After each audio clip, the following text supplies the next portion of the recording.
Ukisoma kitabu kile cha Kutoka sura ya 4 mstari wa 8, Biblia inasema basi itakuwa wasipokusadiki wala kusikiliza sauti ya kwanza, wataisikiliza sauti ya pili. Lakini ukisoma kitabu kile cha Kutoka sura ya 4 mstari wa 8 na wa 9, Biblia inasema basi itakuwa wasipokusadiki wala kusikiliza kutoka kwa sauti ya ishara ya kwanza, watasikiliza sauti ya ishara ya pili. Na mstari wa 9, kisha wasipoamini hata ishara hizo mbili wala kusikiliza sauti yako, basi yatwae maji ya mtoni uyamwage juu ya nchi kavu, na yale maji uyatwayo mtoni yatakuwa damu juu ya nchi kavu. Lakini kuna mfano mwingine ambao nataka tutumie. Ukienda kwenye kitabu kile cha Wafalme wa pili sura ya 13 mstari wa 14 mstari wa 19, Biblia inasema ungepiga mara 5 au 6, ungelipiga Shamu hata kuiangamiza, bali sasa utaipiga Shamu mara 3 tu. Huyu ni Elisha anamwambia Yehoashi aliyekuwa amempa maelekezo ya kupiga mshale kwamba apige anavyoweza, lakini akapiga mara 3 tu. Kwa hiyo maana yake kiwango cha ushindi wake kilikuwa kimefungwa kwenye zile mara 3 au zile raundi 3 ambazo Yoashi alipiga ule mshale. Lakini ukisoma kitabu cha Wafalme wa pili sura ya 5 mstari wa 1 mpaka 14, Biblia inaeleza kwa habari ya mtu mmoja anaitwa Naamani ambaye alikuwa na ukoma. Akaambiwa kwamba ajichovye katika mto Yordani mara 7. Kwa hiyo maana yake alienda akajichovya mara ya kwanza, akajichovya mara ya pili, mara ya 6, mpaka akaenda mara ya 7, na ndio akapona ukoma wake. Lakini kitabu kingine cha mwisho ambacho nitakitumia ni kitabu cha Yoshua sura ya 6 mstari wa 3 na wa 4. Biblia inaeleza kwa habari ya kuzunguka ile mji wa Yeriko. Biblia inasema Mungu alimpatia maelekezo Yoshua pamoja na wale makuhani kwa ajili ya kuzunguka kwenye ule mji wa Yeriko, na walitakiwa kuzunguka ule mji mara 7. Na ile mara ya 7 walitakiwa kuzunguka raundi 7, alafu wapige kelele za shangwe, wapige kelele sana, ndipo ukuta ukaanguka kwa raundi 7 walizozunguka. Sasa leo nataka nikufundishe kwa habari ya somo linalosema jaribu tena. Kuna mambo katika maisha yako ambayo umekuwa ukiyafanya lakini hayana matokeo. Ni kama vile hayana matokeo kabisa. Umekuwa ukifanya mara ya kwanza hukufanikiwa, ukafanya mara ya pili hukufanikiwa, ukafanya mara ya 3 hukufanikiwa. Na kuna wakati mwingine yamekuia magumu sana na umekata tamaa, umeanza kukata tamaa kwamba yamkini hayo mambo unayoyatafuta, hilo jambo unalolipambania haiwezekani likatimia. Nataka nikwambie kwamba kuna mambo Mungu huaga anataka kuyatimiza kwa mapenzi yake. Kwa hiyo huaga anataka ufanye tena ili kusudi uweze kupata matokeo mazuri zaidi.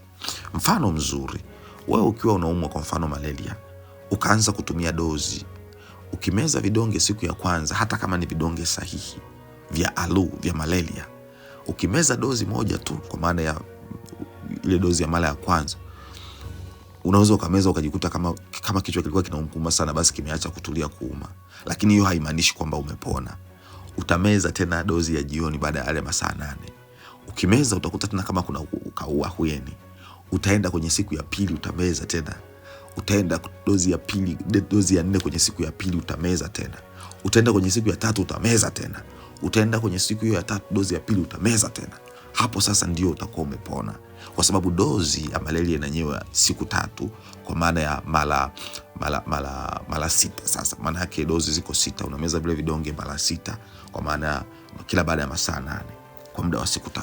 Sasa hapo ndio unakuwa umekamilisha dozi, na vimelea wote wa malaria tunaamini kwamba wanakuwa wamekufa na hawana uwezo wa kuendelea kukusumbua tena. Sasa katika maisha yetu kuna vitu ambavyo tunavishughulikia. Vile vitu vinahitaji dozi kamili. Shida ni kwamba huwa hatujui kiwango cha dozi kinachohitajika. Kwa hiyo kuna wakati mwingine tunatumia dozi ndogo kupambana na kitu kikubwa. Kumbe kama tungepambana na kitu kikubwa kwa dozi kubwa, tungepata matokeo mazuri. Lakini kwa sababu tunapambana kitu kikubwa kwa dozi ndogo, ndio maana hatupati matokeo mazuri. Nataka nikwambie kuna jambo ambalo naliombea, ila ulianza tu kuomba alafu ukasema amen, ukaacha kuombea tena jambo hilo, na ndio maana halikujibiwa. Kwa sababu kiwango cha utimilifu wa maombi yako ni mpaka umepata majibu.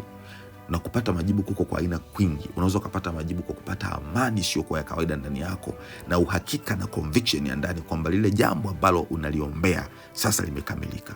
Au wakati mwingine unaweza ukaliona kabisa limetimilika kabisa katika physical world.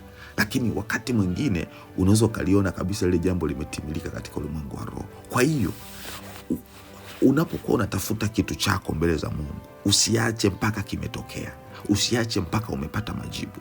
Jaribu tena mpaka umepata majibu. Usiache kuzunguka Yordani yako, usiache kuzunguka Yeriko yako mpaka umepata majibu. Usiache kujichovya katika mto Yordani mpaka ukome umekuacha. Usiache kufanya ishara nyingi zaidi mpaka Farao amekuelewa. Usiache kuzunguka ukuta wa Yeriko mpaka ukuta umeanguka katika jina la Yesu. Na kuombea Mungu akupe neema ya kuelewa jambo hili nalolisema siku ya leo, ili kwamba usiache kufanya jambo la kumtafuta Mungu mpaka umeona matokeo. Na hata ukiona matokeo, hakikisha unaendelea kumtafuta Mungu kwa ajili ya kulinda yale matokeo.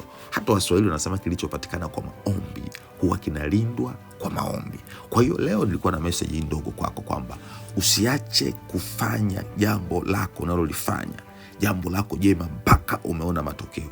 Vitu vingi vinaishia njiani kwa sababu tunaacha kuvifanya tunapoona dalili tu ya mawingu. Kumbe unatakiwa kuhakikisha lile wingu limekuwa mvua na mvua imenyesha.